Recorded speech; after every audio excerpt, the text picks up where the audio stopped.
welcome back to Anti-Media Radio. I am your host for the next hour, Jake Anderson. It's my name, the name they gave me. And going to be going through a bunch of different issues today. We got a cool guest, really cool guest, writer from Occupy Democrats, who's going to give us his take on Trump's first 100 days. And weird time in the news. We're going to talk about it a little bit here and get people caught up. I'm joined by my co-host, DB. This is his last show for 3 weeks.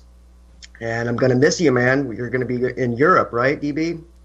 I am, man. So I'm going to the belly of the beast. Yeah.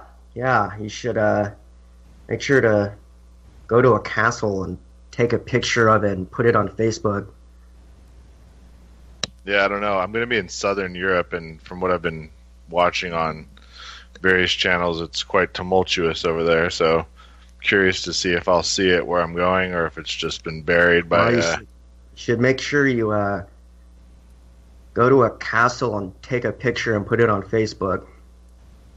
Yeah, there'll be none of that stuff going on while I'm over there, not taking any time to be journoing any of this stuff. I'll leave it to somebody else. It'll be interesting to get your take on that, because you're kind of the king of alt history, as I like to call it. You have a unique interpretation of many historical events, and so I'll be curious to get your take on what this place called Europe is like. I hear it's ending as we know it as we speak. Yeah, well, if yet another major country ducks out of the European Union, it's that it's going to eviscerate the European economy. And, I can't see it lasting, Jake, because of the gut job they did on Greece. Every country knows that that's what's next for them, and I'm not going to be visiting Greece, but I wish I was, and I've just heard really that their infrastructure has even been sold to China and other investors. So that's a worst case scenario for global capitalism right there. So one quick little story here. It's not what I've been writing about. I've been writing about Elon Musk's brain-machine interface. Great article, by the way. Oh, thank you. I mean, it was just, dude, the thing I read, it was from an incredible site that I just discovered called Wait But Why, and it basically was like a 40,000 word breakdown. This guy went into the heart of Neuralink and Elon Musk's new venture, and it's seriously one of the greatest posts I've ever seen on the internet. Jake, have you ever researched the bionic dolphin program? No. So basically what they did was sexy. What they did was they created an organelle that would copy a microprocessor. So they spliced human and dolphin stem cells and injected it in a baby dolphin in utero, and the organelle, I guess, grew into the dolphin's brain, and now the dolphin can speak telepathically.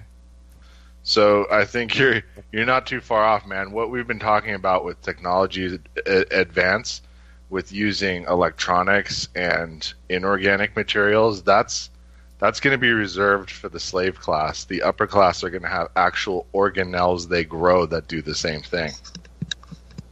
Yeah, it's pretty nuts, some of these projections, and it's not just Musk, it's other people. Facebook's anticipating it, and basically any tech magnate or guru is anticipating this kind of technology.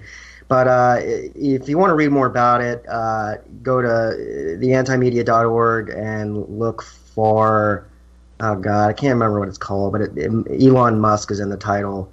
It's about the brain-machine interface, and it gets pretty nuts. Going into the future, basically 20, 30 years from now, we're essentially going to be communicating with our thoughts. We'll be able to control physical objects with our thoughts because everything will be interconnected with a grid, and we'll have what's called a neural lace will be outfitted with a neural lace, and we'll have conversations. You'll have conversation with someone in your mind. You will Don't share. forget that the central authority will have override, and they'll be able to get in without your knowledge and of course. consent. That's of course. I mean, with great promise comes great peril. With any great technology, there will be hacking, there will be trolling, there will be surveillance. I mean, it's going to be just like now. We have this incredible tool of the internet, and it's being appropriated and. But you can leave your cell phone at home when you go to the store, and no one's none the wiser. When you have it inside you and you can't turn it off, and you have no way of knowing. I mean, your cell phone is recording everything you do, and you can't take the battery out. So, I mean, we're living in that world now, but we're living in it by choice. When it doesn't become a choice, unfortunately, we bounce back to the reason why the Second Amendment was even created. And people have to, I guess, make that decision. Are they going to go ahead with this? What Lucent Technologies is developing right now with microchipping? Are they going to go with that, or are they going to fight against it? Well, I guess we'll see. Realistically, I think it's going to be a lot like the decision of whether you use the internet now. Hopefully, but not if it's forced on you to be part of the economy, though. Hopefully by then we'll have stronger encryption methods, and that's what we have to hope for. Well, I mean, I would argue that the economy incentivizes one to use the internet just as much now as it will then. I mean, to really participate in the economy, you have to be internet savvy, which means you have to go online, which means you have to be tracked. It's very difficult to. I guess you don't have to take it home with you, Jake. Like, you can go to a strip club and leave your cell phone at home. You know what I mean? That's a great idea. Let's I'm gonna, I actually live right across the street from a strip club. I don't. Better yet, you can leave your cell phone somewhere else, then go home, go to sleep, go do a bunch of stuff that you're not supposed to do, and then go, no, I was always at this place. Just track where my phone was. I mean, duh. Yeah, that's pretty nuts. I mean, you'll be able to share experiences. It'll be like, it'll take virtual reality to the next level. I mean, it's basically, you'll be able to, share a full-fledged experience. There'll be entirely new art forms that'll be created. You will be able to convey an emotion. Someone will be able to experience the emotion that you're experiencing. So when you say, how I feel, or what I mean, or what I'm saying. Didn't they make a movie about this? People will know exactly what. Well, there's a few. There's one called Strange Days. Strange Days. There was video flashbacks. There's been a ton of movies. This has been in science fiction lore for as long as Philip K. Dick was writing, and even before that. But we're talking about this really happening. The brain-machine interface. Elon Musk is. He's at the forefront of electric cars with Tesla. He's at the forefront of getting all our eggs off, one planet with SpaceX. I mean, I'm not going to sit here and aggrandize the man, but he's really doing some incredible things. And look, there's dangers associated with it. But I'll tell you what, if you can experience what someone else is feeling, I would argue that is an opportunity to enhance the empathy our race feels for itself. What if the predator class simply doesn't feel it, but can instead mimic emotion? So that's worthless on them, unfortunately. Well, half glass empty, dude. But I'm not even a Luddite at all.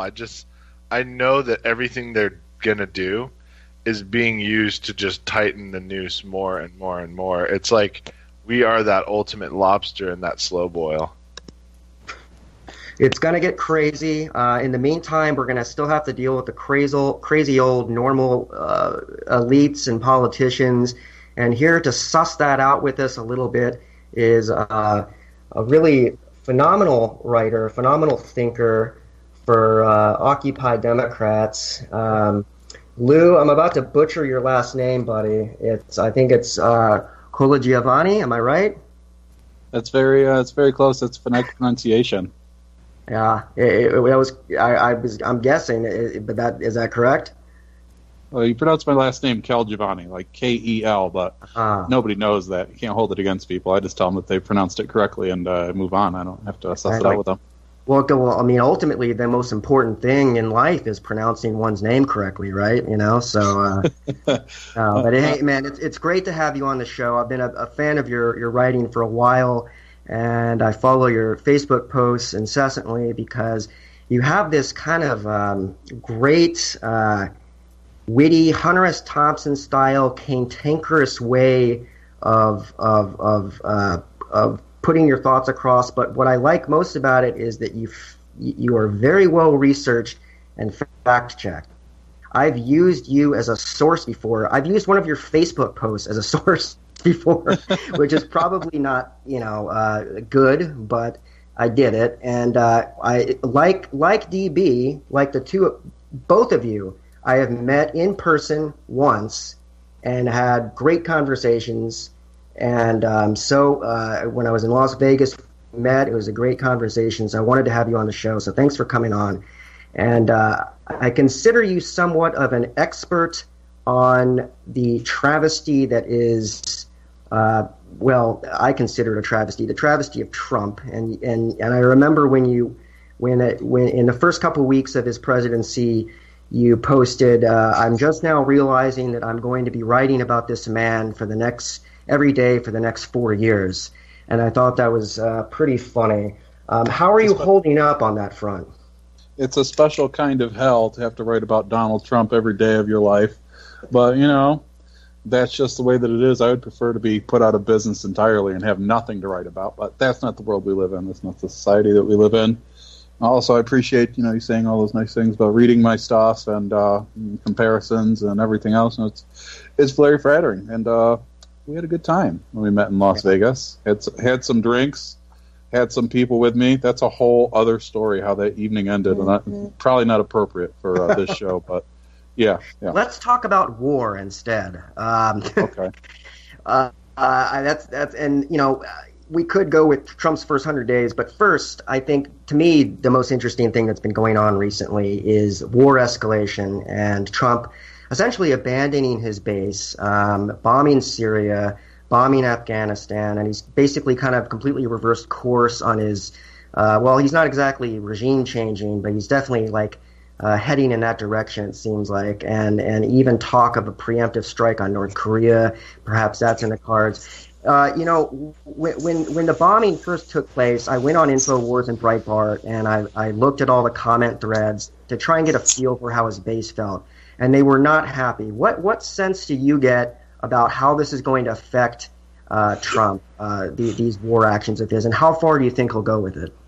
Well, I mean, I'm not sure that I agree that it negatively impacts Trump's base.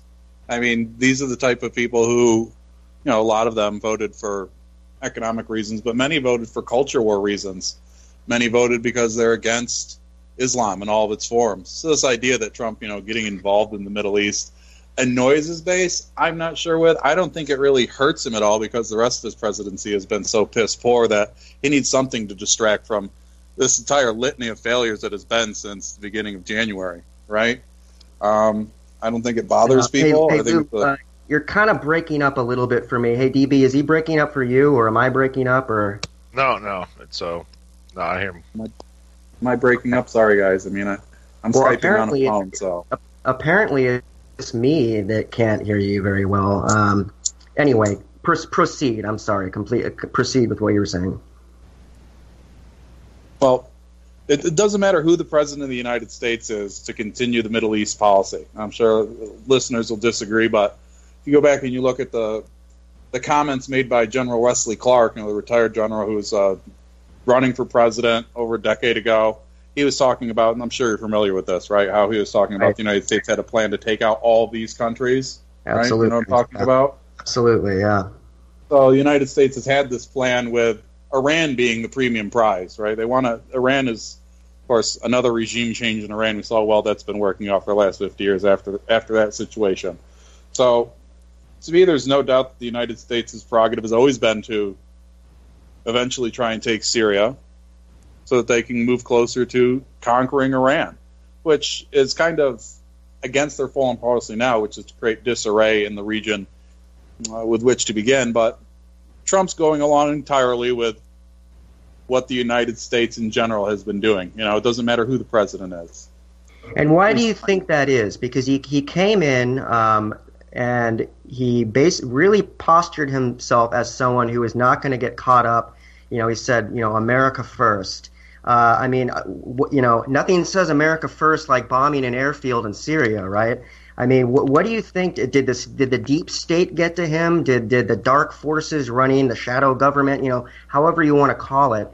What is causing Trump to, in my opinion, commit political suicide here? Well, I mean, there's several points to be made with that. In terms of political suicide, think about this. Never in the history of the United States of America has a sitting president at war lost re-election. Ever, right? Americans are much more comfortable keeping their commander-in-chief who they are when there's a war. So, and I'm sure Trump isn't looking at it from a historical perspective. But that's the reality of what we're dealing with. I don't find it to be political suicide at all. War is very, very profitable for certain people. You get to hire contractors to build things and then blow things up and then build them again. Get to pay for all the military people, right? There's a lot of money to be made with all of this, and Trump's been trying to jumpstart the economy. It's no secret that war improves economies, right? Yeah. So the economy actually isn't that bad right now. For compared to where it was. Well, you know what? But Jake, you're on the coast, man, and I'm telling you, in parts in the Midwest and the South, it is third world, dude. Yeah, I know. I as soon as I said it, I realized it was wrong. I guess in terms of numbers speaking, but no, you're right, Lou. I mean, war is money. That's one of the oldest truisms in politics. So I guess from that perspective, you're right. Well, it's whatever. Jake, you get onto this concept of war in the Middle East anyway, and I'm preaching to the choir when I'm talking to this audience. I really enjoy having the opportunity to come on to Anti-Media Radio. This is not my core audience, I know the editor-in-chief, Nick Burnaby, right? And I really much enjoy having an opportunity to talk about these issues. But you guys already know that when the United States goes to war, it's not for a righteous reason, right? People have to go all the way back to World War II, and even then you can begin to talk about how the United States baited Japan into an economic war. For righteous reasons. There isn't any righteous wars going on. It's all for profit. It's not to protect Americans' freedoms or liberties. It's not because these individuals in the United States hate freedom. That's the stupidest thing. Anybody believes that's a moron. Okay? It's about money. And Donald Trump, for his own piece, said repeatedly that he was against the war in Iraq, but that's because it was a losing proposition. But he said the United States should have stayed in Iraq to capture Iraq's oil, right? So why wouldn't he go into other countries and try and take their oil as well? To me, it seems very obvious what Trump's prerogative is. He wants to fluff up his numbers because even though he has a majority in both congressional houses, not accomplishing very much, so he needs something to point towards. To say, hey, my presidency isn't going so bad. And I think we're going to get to 100, this first 100 days, which we can talk about. But look at where he's sitting right now. Lowest approval ratings ever of a president at this point, ever. Right. Can't crush Obamacare, which is an entirely different subject. Said he was going to do it, couldn't do it. Yep. His entire presidency has been an embarrassment. It's been an utter failure. So yeah, I don't remember who published the story, but President Trump is looking for his Deutschmark. He's looking for his Reichsmark fire so that he can institute different penalties and prerogatives against the American people, right? Well, and this furthers those ends. It's just the beginning. So maybe then you agree with Noam Chomsky, and Trump needs a false flag terror attack to secure the next couple wars. Am I right? I mean, there's no doubt that Trump's been looking for that. He's been demonizing millions of people. He's been demonizing Hispanics. Been demonizing individuals of the Muslim faith, trying to rationalize taking away the rights of Americans. Right? Trump's already, we're all in the journalism business, and Trump has made it a point that he wants to sue journalists. Right? Right. Trump Yeah. isn't an individual. He's not an individual who's in favor of Americans having full breadth of their rights according to the Constitution. That's just not who he is. So absolutely, he's going to use this as an excuse. Eventually, provoke individuals towards attacking the United States, saying, "Oh my goodness, look at them! Now they're attacking us. Now we have to take away your rights to secure your freedom. And why do you hate freedom so much that you don't want the government to do what's necessary to protect you?" I mean, it's circular logic, and that's what's been going on in the entirety since Trump has taken office. Right. Well, that's been the template for the last 15 years. And, going back even before, Wesley Clark was speaking, even before that, you had Project for a New American Century in the late 90s, in which the neocons planned this kind of sequence of wars that was going to take place. It was going to happen, regardless, but it sure seemed like 9/11 came around at a perfect time to christen the Patriot Acts and usher in the national security state, the surveillance state, all these things that now are pretty common. But if you had tried to do these things during the 90s, it wouldn't have happened. They needed a terrorist attack for it to happen, and I fully expect that if there's some kind of attack while Trump is in office, we will see something that makes the Patriot Act look like toilet paper, and it's going to be scary. There's a couple of points I would make. The first point is in the 90s, it wouldn't have passed, but after the Oklahoma City bombing, for example, they passed sweeping surveillance laws then. Right? And getting into the minutia about Timothy McVeigh and Terry Nichols, if anybody wants to read a real interesting book, it's The Reason Why They Hate Us, A Perpetual War for Perpetual Peace by Gore Vidal, who corresponded with McVeigh while he was in prison. And there's wide belief that McVeigh, didn't act alone. If you look at the strategics of it, it doesn't make a whole lot of sense from a forensic standpoint. And, secondary point about the surveillance state is it was a great coincidence that the United States of America had spent billions of dollars to build this surveillance mechanism, right? But had no legal way to enact it.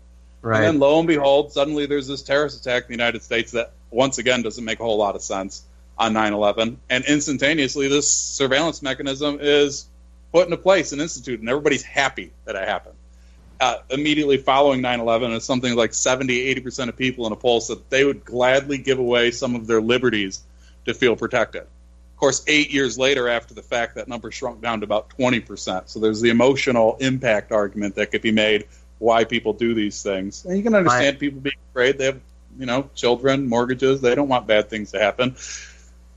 The people who need to hear this type of stuff aren't necessarily listening to anti-media radio to get the minutia of everything, right? They just get spoon-fed what is told to them from corporate entities and corporate interests to make them believe, the march towards war. So, yeah.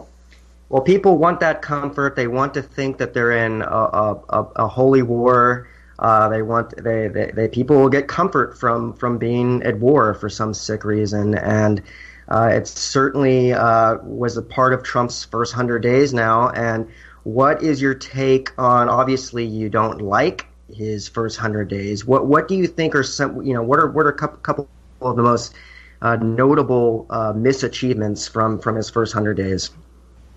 Listen, it's not that I'm an independent person. I work for Occupy Democrats, biggest Democratic website in the world. But if you want to look me up, I've done a lot of bad things to members of the Democratic Party as well to prove that I'm not a party loyalist. Right, I know that, yeah.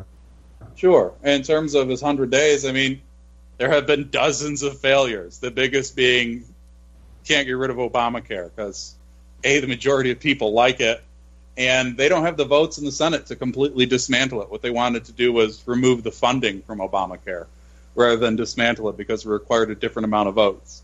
And the Senate has showed through the confirmation hearing of the new Supreme Court justice that they're willing to bend and break all commonalities and norms to accomplish their end. So that's the biggest, most humiliating thing that has happened to Trump, that he can't follow through on, because it's not that people don't like the Affordable Care Act. They just don't like Obamacare's name attached to it, right? Individuals, when you call it the Affordable Care Act, which many individuals confuse between Obamacare, they think they're two different entities. When you break down and start asking people about the specific provisions, like, okay, I'll ask you guys just a quick question. Before the Affordable Care Act came into place, what do you think the amount of money that was required percentage-wise? Let's say you get paid $100 for your insurance premiums. Before Obamacare was enacted, what do you think the percentage of that money had to go towards your health care by law? What do you think the percentage was? Couldn't tell you. Well, the percentage, a lot of people guess, like, what, 50%? That seems fair. The actual thing is the number was zero. Nothing. There was no law written that said if you paid $100 for your medical insurance, that any of your money had to actually go towards your care, right? Under Obamacare, one of the provisions says that 85% of all the money you spend on health care for your insurance goes towards your health care. You explain it to people like that, who thinks it's a bad idea? I go out and I talk to people all the time. Nobody's ever said it's a bad idea. But at the same time, they still don't like Obamacare. They still voted for Trump. And Trump has majorities in both houses and still was unable to repeal the legislation. So, huge failure. An embarrassment to him. And you'll notice that he doesn't talk about it that much anymore. Bloviating loaf that he is, doesn't say anything. And that's very telling. It looks like the same thing could happen to tax reform as well. Well, Trump has no interest in reforming tax reform. I mean, people can look up, Barack Obama gave the citizens of the United States the biggest tax cut in the history of the United States several months into his first term, right? In terms of Donald Trump wanting to correct tax reform, if they wanted to do it, they could do it. They have majorities in both houses. The fact that they're not doing it is telling. It shows that they have no intention on doing it. When Trump came into office, he promised that there would be, a hiring freeze on federal employees because he wants to reduce the federal workforce. He wants to make it so the federal government isn't hiring as many people. And on Inauguration Day, he signs this order. But he's since lifted that order. Trump he signed an executive order that there's going to be a requirement for every federal regulation that they initiate to must be eliminated. He signed it in January, and here we are almost in May. That hasn't happened. The law that he signed in, he hasn't been able to use because you can't get rid of, wouldn't say can't. We live in a universe of unlimited possibilities, but he's been unable to accomplish that. President Trump said there's going to be a 5-year ban on White House and congressional office holders being able to be in office and then go to the private sector, right? He issued an executive order immediately coming into office. But in terms of Congress, which is much more important than, listen, you're a copy person at the White House, and now you can't leave and get a job somewhere else that might be considered lobbying for 5 years. Okay. The members of Congress, once they leave office or they get a more lucrative job offer, that's where the big money is. It's like, hey, do this vote for us, make our company money, and then you're guaranteed a job over here making 6, 7, 8 figures. Trump said he was going to do it, but the only person who actually brought forth legislation was a little-known Congressman, Peter DeFazio. He's a Democrat. He brought forth. Only has 3 co-sponsors for the bill. Trump has never tried to push that through, and he could. They have majorities. So he made promises, and now he's lying about the inability to get them done while fluffing himself. Trump said that. Sorry, I'm going on. But, Trump said that it's a ridiculous standard, this 100-day benchmark. Even though he made all these promises, and now that he realizes that he can't do it, suddenly, woe is me. It's a ridiculous standard. It's like, you're the one who made the promises, my friend, and now you can't live up to it. And if you're the president of the United States, the most powerful and influential man in the world, you don't just represent people who agree with you, who voted for you, you represent everybody. And he made a promise, and he broke it. Dozens of promises. We don't have time to go through all of them, otherwise we'd be sitting here for 14 hours, and I'll bore you guys with my wonky talk. But that's the reality, right? Right. So Lou, you write for a site called, very popular site, Occupy Democrats. Now, I think I know what that means, Occupy Democrats. To me, it sounds pretty much like this is a hostile takeover of the Democratic Party. Now, me and DB talk about this all the time because we're sort of on the same political spectrum. He calls it, DB, what's the color that you call us? We're not red. Purple. We're not purple? Yeah, we're way more blue. We're way more blue than red, but we're a little bit conservative. Like, we realize the government's getting ridiculously huge and needs to be railed in, but Well, Yeah. I have traces of anarchy in me as well. We're gonna get to that. But as far as you and your political views and your role in terms of kind of framing where the Democratic Party is right now, there's clearly an internal war going on between the progressive side and the elite establishment side. And Well, one of the Bernie won the hearts and minds, dude, and that's really all that it is. It's just that the dinosaurs still have the wallets. right, That's just right. where it's at. And so the issue right now seems to be, can progressive dismantle this elite establishment and reconnect with the working class? Because the Democrats, they lost the election because they had one of the most unpopular candidates in history, Hillary Clinton. And they, a lot of people have said they've kind of lost the soul of their party. Do you see corporatism as, the poison, the cancer inside the Democratic Party right now? Well, corporatism poisons both parties in the United States. Individuals who lobby and pay money towards campaigns are the bane of American democracy. The Democrats aren't unique in this, right? We only have a two-party system. Now, I heavily campaigned for Bernie Sanders. I sued Hillary Clinton's campaign lawyer and issued grievances against her with the Nevada Bar Association for committing crimes, and nothing happened. But that's not the point. The Democratic Party, as it sits right now, has itself in a quagmire. Yes, it is beholden to corporate interests, but also the majority of the party isn't moving towards the values of American citizens. To me, there are three parts of the Democratic Party, right? You have this kind of corporatist structure, then you kind of have the Bernie Sanders, Elizabeth Warren Democrats, then you have the ultra-leftists, with which the culture war is being waged against. Individuals who believe in safe spaces and who believe in microaggressions and stuff like that.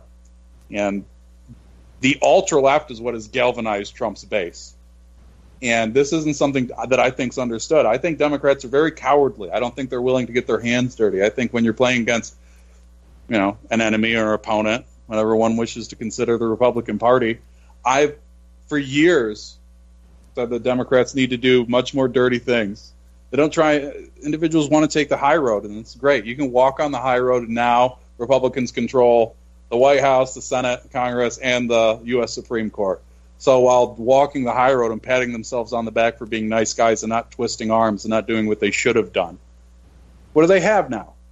Where are they? Just sitting in a dark room complaining about the way that things are when they bellowed that they wanted to take the high road. It's not right to be a bad person or be aggressive, right? It's shunned upon in the Democratic Party to be an aggressive individual. It's shunned upon in the Democratic Party. I live in Nevada, right? Open carry state. I don't have a problem with individuals owning firearms. Democratic Party in general is against firearms. It wants to limit weapons. Furthermore, when's the last time that you can name a Democratic candidate that actually talked about cutting taxes, right? They talk about tax reform, talk about making taxes, more detrimental to individuals with more money. But what about cutting taxes? Why is this such a difficult concept for Democrats to grasp? The more money people get to keep, the happier they are, regardless of the programs that it would impact. And to not understand this, that, people are selfish, and they don't really care if they're going to save money 2 years down the road, or if they're going to have an extra $70 a week in their paycheck. They want the $70. And that's why Democrats constantly lose. They create these scenarios where everybody has to be protected at all times, which I understand. And they want to, continually pull money from individuals. I can understand why Democrats constantly lose. And that's why I'm not a Democrat, because I'm not going to play for the losing side, unfortunately. I agree with them lots of things, but their platform's a loser. It's been a loser. Sorry, Democratic listeners. Sorry, fans. That's just the way that it is. They have to... Well, this is anti-media. They had a shot, man. They had a populist president that people actually loved. So Absolutely. And you could get into all that. We're not having a Bernie Sanders show. The last time I was anti-media, I was pastoring the listeners to vote for Bernie Sanders. Ideologically wise, we disagree on certain things, but please vote for Bernie Sanders. Democratic Party rigged the primary system. I don't care what anybody else has to say. You can look at the reduced polling places by 75% in Arizona. 75%. Look at the state of New York that has absolutely ridiculous primary registration rules, where one has to be registered 4 or 5 months in advance to vote. When Bernie Sanders wasn't receiving television coverage, wasn't receiving coverage in the newspaper, was considered this fringe candidate when he first started. Even though he was wildly popular, had tens of thousands of people showing up to his rallies, couldn't get any media coverage. And at the same time, the Democratic Party said you had to be registered 5 months in advance when Bernie was just coming on the scene. That's why Democrats lost. They lost because they disenfranchised individuals, which is probably why a lot of individuals, with this network, anarchistic theory and philosophy, a lot of disenfranchised people that just don't want to play the game anymore, and they've just completely moved to that ideology instead. So I understand. I think there are different solutions that can be had other than just walking away. I think this current election cycle made enemies out of people that were indifferent before, and it's going to create a generational shift, because I think they lost any millennial base because they're getting a backlash now in the colleges that aren't ultra liberal. They're like, dude, you've taken it so far to the left now that it's ridiculous. We're never voting for your party ever again. You're going to have to change the name and change your whole top leadership. Perez basically was the nail in the coffin. With the subject of Perez, Keith Ellison is a very interesting progressive figure. He said a lot of things before he came into office that could be used against him. I mean, it's just a fact that Mr. Ellison is the first and only Muslim representative in the United States Congress. And I thought it was a big mistake to try and put Ellison in the DNC chair. I thought it was a big mistake because then you give ammunition to the right. You give column inches to the right. You give talking points to the right about the Democrats have literally given their control of their party to a Muslim. Not that I'm against that, but that's the way that it would have played. Perez is a disgrace too. Both of the options weren't good. Maybe Ellison, in terms of ideology, was suited more towards the position, but his belief system, and we live in the United States, people are free to believe whatever they want, but his belief system would have been used against him. That's not why he lost, by the way, but that's my opinion why he shouldn't have been there with which to begin. So in terms of direction moving forward, I mean, I guess I'll put it right to you. What do you think will happen in the 2018 midterms, and who do you think the Democrats will run in 2020? 2020 is far away. 2018 is a little bit more certain. We have right now over 50% more. I think the number is 58% more Democratic congressional candidates have thrown their hat into the ring than this time 2 years ago. That's a huge increase. And there's expected to be hundreds more, possibly up to 1,000 congressional candidates. And that's a very good thing. I think Democrats have a great chance of taking back the House. Mathematically, it makes absolutely no sense that the Democrats have a chance to take back the Senate, because the Senate's broken down into, for listeners who don't know, one quick civics lesson. Senators serve 6-year terms, but those terms are broken down into, the elections for Senate happen every 2 years, twice in the midterms and once in the general election.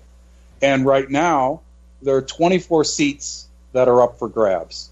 And I'm pretty sure that the Democrats only have a chance at 8 of those seats. The Democrats are already occupying 2/3 of those seats. So are Democrats going to flip all of those seats in 2018? I really, really don't think so. And even then, it wouldn't matter. It's not going to help the Democrats take back the majority in the Senate. So Democrats find themselves in a very, very poor position at the moment. Sorry, my dog is barking. Oh, that son of a bitch. Vicious guard dog, dude. My dog is barking. But yeah, Democrats have no chance to take anything back. Hold on, we'll answer my door live, see who's here. I wonder if it's the CIA. What if Lou were killed right here live on the show? Let's actually a trained killer just walked into my house, but it's okay. It's okay. Sorry, boy, we're doing a show live here. Don't worry about it, man. All right, so there's probably about 10 anarchists out there listening, wondering why the hell we're talking about Democrats. Sometimes you have to have a long obituary, Jake. That's true. Written in cursive. So, I've been talking about this for a while in terms of how to approach. Obviously, right now there's a metastasizing cancer in our government right now, and there doesn't seem to be any logical way of going about approaching it because there's so many different points of view and so many different disagreements over the role of government. And, so I've been arguing that what we need is a kind of coalition of anti-establishment and anti-war groups across the political spectrum. One, characteristics that unite the alt-right and the alt-left, and of course, I'm not going to make an argument for either side. I'm certainly on the alt-left side and not the alt-right side, but they are both firmly against the entrenched corporate establishment. They're both anti-war. Is there not a way to see a kind of coalition of alt-right and alt-left voices speaking out against the big banks, speaking out against war, perpetual war? It seems to me this would be a way. Both Ron Paul and Kucinich and Ralph Nader have spoken about the necessity of some kind of coalition. Do you see something like that? Would you agree with something like that? I would agree with it, but realistically, does it have a chance of happening?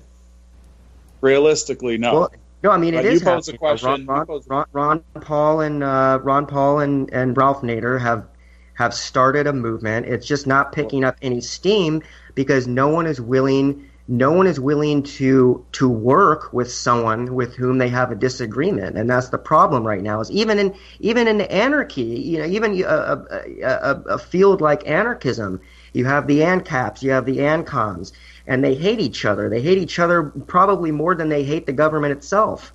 And no one can agree. No one can agree to disagree and move forward with a common purpose right now. I agree with you. I think that's why it's very important for somebody from my position to come onto this network to have a conversation. We probably don't agree on everything, right? But we can have a civil discussion about stuff. And conversation and debate, most importantly, is not what happens in the United States, especially free-flowing debate. Now it's timed questions and answers and everything else. But removing that lamenting, there should be a movement of these individuals because indeed they do agree. But are you going to see some large coalition of anarchists and libertarians and anti-war Democrats coming together? Probably not. And part of the reason you're not going to see it is because a lot of these anti-war Democrats are hypocrites and make me sick to my stomach. Me too, brother. Anti-war Democrats, okay, President Obama was committing all these drone strikes all around the world, committing drone strikes in, I don't know, more countries than you can count on both of your hands. Where are these anti-war... Sorry, what were you saying? Seven different countries. Yeah, where are these anti-war Democrats protesting then, right? Once a Democrat's out of office and a Republican starts talking about, creating war in North Korea, which is an interesting subject, or, continuing the perpetual war going on in the Middle East, where were they the last 8 years? And all of a sudden they're coming out saying war is wrong, war is bad. It's only bad because there's a Republican. It's not because they're fundamentally against war. It's not because they've thought about the nuance of it. It's just because the person is affiliated with the wrong party and they're cheap and they're stupid. I have multiple friends that are guilty of this, and of course, I'm guilty of it a little bit too. Did I protest war as much as I should have during the Obama years? No, but I didn't deny it was happening. I frequently called him a war criminal, and I received a lot of shit for it. And, the truth is, it is ramping up under Trump, but in a weird way, he's getting a pass because it was expected. Nobody thought Donald Trump was going to come and grow daisies and sweet onions at the White House, right? They thought he was going to go ahead and he promised to completely eradicate radical Islam. Right. So, yeah, they expected him to initiate war. And is there going to be a coalition? It's interesting to me when you think about coalitions because there have been possibilities in the last year or so with coalitions. Like you could have had Black Lives Matter join up with the anti-gun movement, right? Because the reason why a lot of people get shot, of course, for economic disparity, but also because there are just too many weapons in this country. You didn't see that coalition happen, and fundamentally they're on the same side of the fence. So this idea that people from different political ideologies are going to work together to end war, no, it's not happening. And it's not happening because they're hypocrites, sorry to say.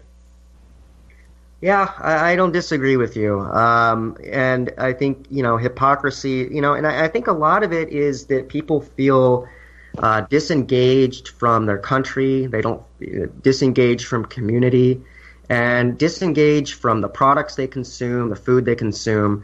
And, so I've been looking into, the movement of agorism, which I think is pretty interesting.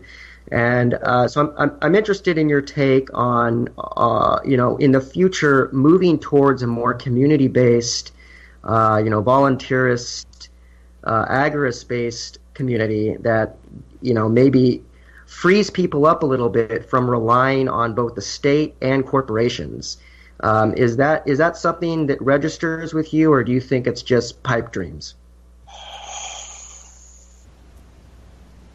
With this subject, I think it'd be interesting if maybe we get into a little debate with it. I don't know, because I'm sure my views are not going to agree with yours. The concept of what you're talking about works when everybody behaves in a judicious way, in a righteous way, a way which believes in justice. And my view is that people don't do that. People do what's easy. They do what's weak. They will always take the sly way out. And fundamentally, I disagree with that entire concept. That we're going to have 300 million people that are going to, adhere to rules and laws voluntarily. It's based on the idea that people would do what's right, and they're not going to do what's right. And I asked Mr. Burnaby to be able to speak on this subject over a year ago. I'm glad I can speak on it now. I mean, my personal belief is that anarchism in general is just kind of a ploy. It's a little bit of a joke, in my opinion. I just don't. It doesn't. There's no basis that it's going to work in our society. Let me tell you why. The only way in which anarchism actually works in American society, which is what I assume we're talking about, not anywhere else in the world, the government has to collapse for that to happen, which places these people in a really kind of cheap position talking about how great the world would be or how great the country would be and our society would be if this were to ever happen. Well, we know it's probably not going to. And also, and this is kind of really what bothers me about anarchists, individuals who are anarchists, because the government has to collapse for their worldview to come to fruition, have no incentive to try to fix the problems in our society. Right.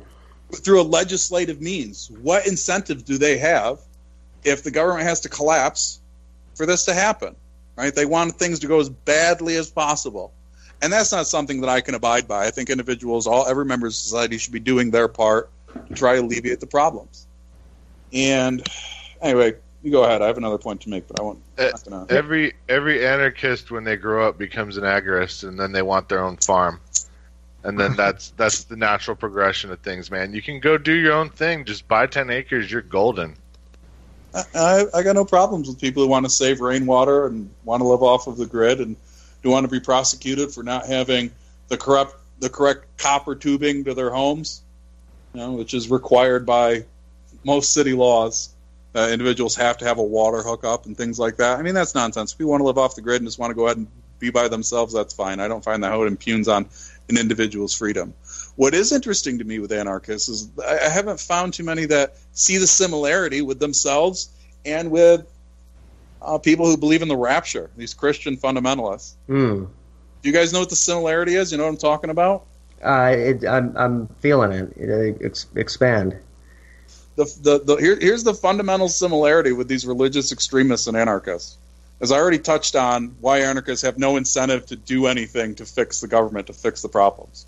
Similarly, damn near equally, people who believe in the rapture believe the rapture is going to come when Earth goes completely to hell, right?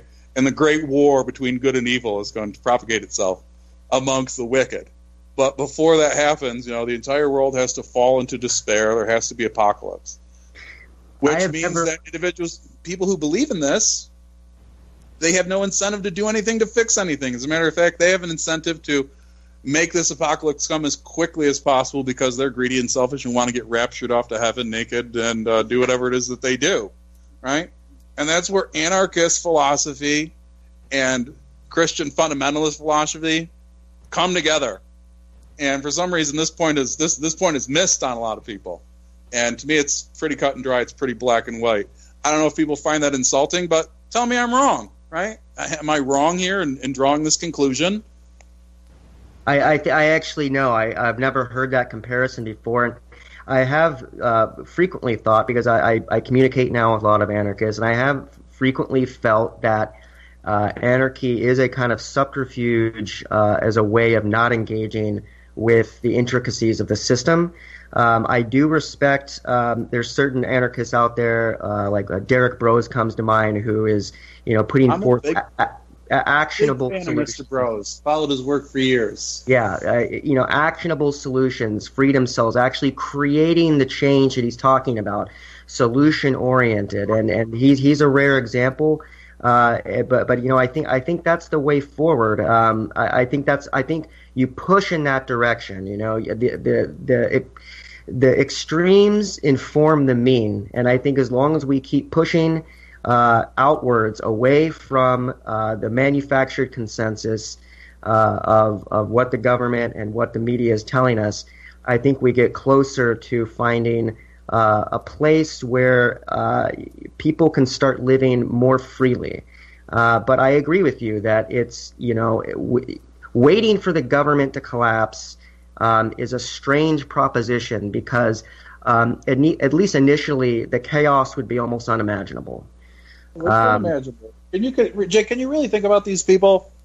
Think about a society that collapses. Have you been to Walmart lately? I mean, honestly, have you walked around the streets? You see these people walking around. Can you imagine these hundreds of millions of people with no rule, with no law, being able to do what they want under these new volunteerism guidelines? I mean, what a disaster that is being advocated. I can't imagine why anybody advocates for this at all, other than for the possibility of a utopia after there's a collapse, after there's this famine, after there's this tribalism in our society. Then maybe after all that, there's this promised land that's going to happen. And by the way, once the promised land doesn't come, what consequences are there to these people who advocate for it? The answer is there's no consequences, which is why it's empty rhetoric, which is why it's bullshit. I don't know if we can swear here, but that's what it is. Oh, Jake, we can say whatever the fuck we want. That's the good. Right. That's the good news about UCY.tv, which, by the way, is hosting us. And thank you to UCY.tv. DB, go ahead. I was just going to say, I was just in Colorado, and some of the small towns are perfect places to just start your own thing, and they're not even that expensive. And it's probably a good test scenario for people to go up, and really it's pretty close to being free up there if you're in a small town. And you can still get to Denver in like an hour and a half or whatever.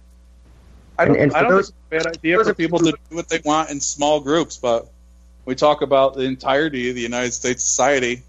Gentlemen, fortunately, we all know this. It doesn't make sense, right? We want to have these little groups, 100,000 people at a time, dotted over the country. It's great. Go right ahead. Have the ability to pursue happiness, and legislation on a local level prevents this very often, and that's wrong, right? And most anarchists really are pretty left-wing in terms of their beliefs, not in terms of, guns or anything else, but in terms of, individuals having more liberty. Yes, they are, and they are people who find themselves despondent at the corruption of the Democratic Party, and I don't disagree with them.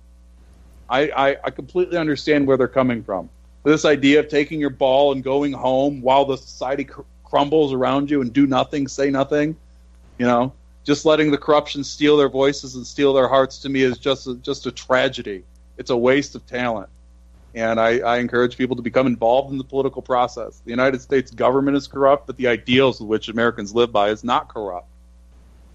And for the alternate perspective on this, just so everyone knows, we will be having Derek Bros on the program next week, which will be an interesting counterpoint to this. In fact, it might be worth having both of you on at the same time to debate this. What do you think about that?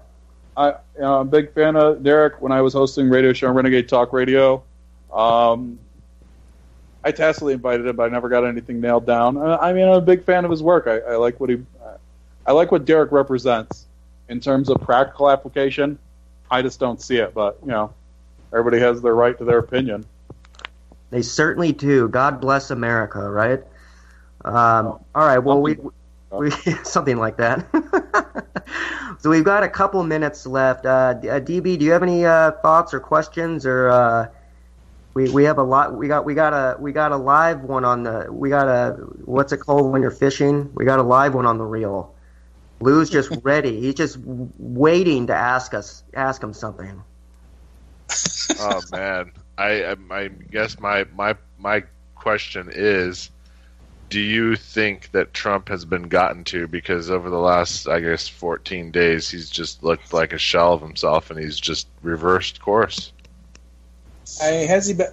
He's been gotten to in the idea that the simplicity to believe the United States government, how simple that it was. Now that he sees this gigantic mechanism, people talk about cut government. It's okay. Cut what? Out of the hundreds of thousands of programs, cut what? What benefit is that? Trump's a person, simple thoughts for simple minds. I mean, think about some of the quotes that he said when we were talking about North Korea, which we could touch on still. After listening for 10 minutes, Trump said, "I realize it's not so easy." That's what he said. On the U.S. government, you can look up the quote. He said, "I never realized how big it was." It's like, you're literally in charge of the whole fucking thing. You didn't realize how big it was when you're going to take this seat. And touch on a similar point 8 years ago, because Barack Obama didn't have a whole lot of experience. And, oh, golly gee, we can't have somebody that's lacking in experience. Now we have a guy who literally is in office, didn't realize how big it was. To me, it's an embarrassment. When he had Angela Merkel, right? He was trying to negotiate a deal with the Chancellor of Germany, Angela Merkel, right? And Merkel told him repeatedly, "You can't make a trade deal with me. You have to negotiate with the European Union, not with Germany."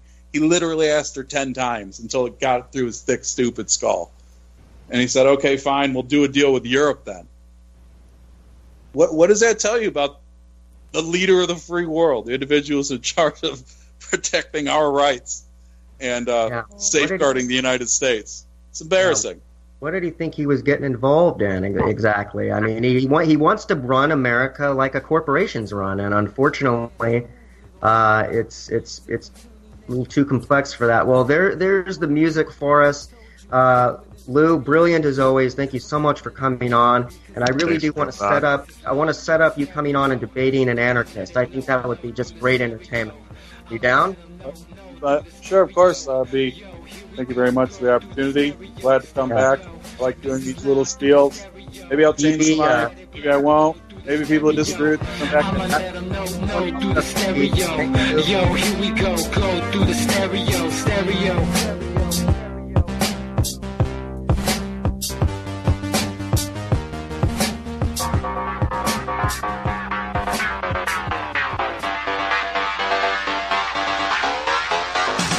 You are listening to UCY.